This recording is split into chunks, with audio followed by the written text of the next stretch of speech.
Well, Claire, is CBN NPC we are resolutions. back on the same route again. Yeah, it's good to. Let's just look at it. Nigeria's Apex Bank has increased its benchmark interest rate, known as monetary policy rate (MPR), by 50% basis point to 27.25%. Absolutely. And now this increase is from 26.75% and represents 50% increase of the MPR by the Central Bank of Nigeria this year. Yeah, the CBN also raised the cash reserve ratio by 50 basis points to 50% from 45% for deposit money banks and 16% for merchant banks. The committee said it adjusted the asymmetric corridor to plus 500 and minus 100 basis points. The rates were tightened to safeguard gains achieved recently, as explained by the CBN Governor Olayemi Cardoso. These increases are a battle to keep the economy stable, a fight that has been on since the year began. Indeed, and that fight is still on, but the CBN governor is assuring Nigerians that the banking sector remains safe and on a sound footing. Now, he also explained that after deliberating for 2 days, the 297th meeting of the MPC agreed to leave other parameters unchanged. Now, what this implies, according to the CBN governor, is that the liquidity ratio was retained at 30%. Demola. Well, these are all technicalities. we will get to break them down later on. For Cardoso, the latest inflation rate indicates that the CBN is on the right track and has done a great deal to restore trust in his work. All right, so let's again backtrack a bit. And the economy, country's economy, of course, as we all know, has been a source of concern for a while with inflation, going up and down. We saw figures going from 28.9% in December 2023 to as much as 29.9% in January 2024. Yes, Claire, but I must mention recent improvements in the inflation rates, though industry watchers insist this may not have serious impact on the man on the street because of other factors such as depreciation of the naira, which has made some serious impact on prices of goods and services in the country. We have guests joining us shortly to speak on the latest Monetary Policy Committee meeting of the CBN and its resolutions. Welcome to Good Morning Nigeria today. Thanks for joining us. I am Ademola Adeoye. I was hoping you don't say Claire. I didn't like this. I am a lot. All right. And I'm Claire. Adela Abdulrazak. Don't mind us this morning. It's because of the technicalities of all the CBN, figures and all that. And Demola, I'm sure. I mean, I had a P7. In my time, in my WAEC, so that was a pass. In economics, right? In mathematics. In mathematics. Yes, and okay. It was a big deal for me. I had A3 in economics. No, we are talking about mathematics. Mathematics, well, I had C6. Yes, C6. So you don't have anything to worry. This is technicalities, please. Anyway, welcome to the program. It's Wednesday's edition, and we are live on the network service of the NTA. Chukwudi Okoli Ugbaja will be here. I don't know what he's called, but trust Chukwudi. Anyway, he'll be here to give us the newspaper review. Of course, that will be after the news with Olajide Bello, whom I also believe. Let me just leave it at that.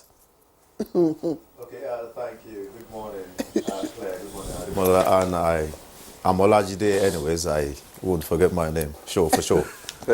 Good morning, Nigeria, and here is the morning news. President Bola Tinubu is asking world leaders to deepen relations among member states of the United Nations in line with the principles of inclusivity, equality and cooperation. Represented by Vice President Kashim Shettima, the President made the call while addressing world leaders during the general debate of the ongoing 79th session of the United Nations General Assembly at the UN headquarters in New York, United States.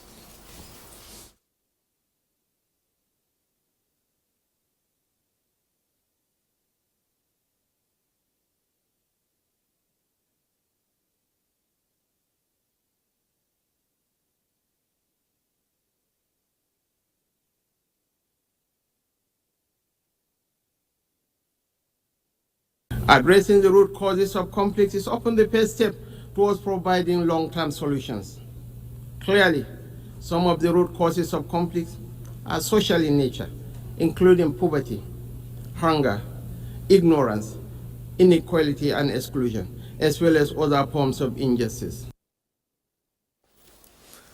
Nigeria's First Lady Oluremi Tinubu has called on stakeholders across the globe to develop innovative approaches to fight both tuberculosis and antimicrobial resistance (AMR) in a strategic and integrated manner that targets prevention of new infections. She was speaking in New York at an event organized by Stop TB Partnership on the margins of the 79th United Nations General Assembly. Nigeria has solicited the support of Finland in its pursuit of a permanent seat at the United Nations Security Council. State House correspondent Abdurrahman Jibrila reports that Vice President Kashim Shettima at a meeting with President of the Republic of Finland Alexander Stubb on the sidelines of the ongoing 79th session of the United Nations General Assembly in New York said the support has become necessary given Finland's role as a European and NATO member and considering the role of Nigeria has played over the years in entrenching democratic values and peaceful cohesion.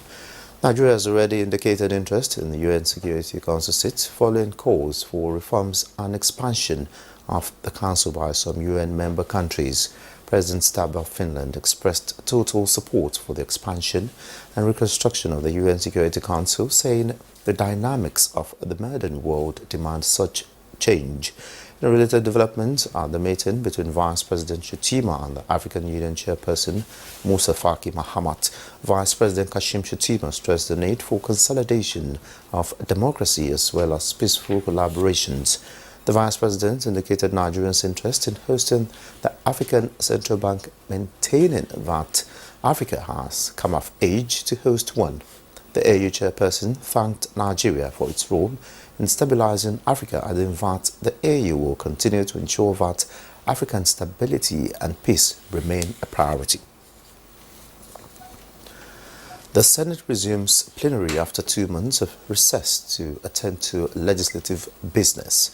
Among the requests from the President is the confirmation of the appointees, including the acting Chief Justice of Nigeria, Justice Kudirat Kekereekun.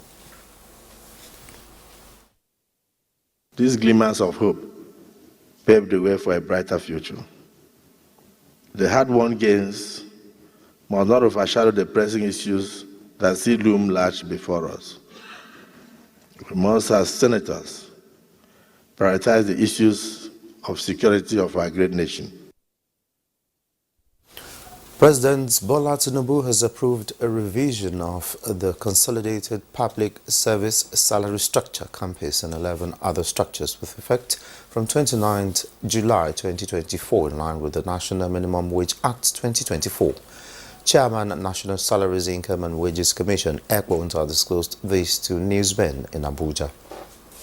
Whether it's self-funded or treasury-funded, that has not received any circular on this matter, specifically from this commission, should contact the commission for further directives. It is not of general application. That table you saw, which was in the social media, was specific for a particular salary table. So if you use it across board, you'll miss the entire point. The federal government commends the National Media Complaints Commission, NMCC, the Nigerian Media Ombudsman, for its impartial and thorough investigation, which found Daily Trust reports on the Samoa Agreement to be inaccurate, misleading and not in line with the Code of Ethics for Nigerian journalists. A statement by the Special Assistant to the Minister of Information and National Orientation, Rabi Ibrahim, says that the ruling serves as a testament to the importance of journalistic integrity and accountability, and also a reminder of the crucial role the media plays in shaping public perception through truthful and accurate reporting.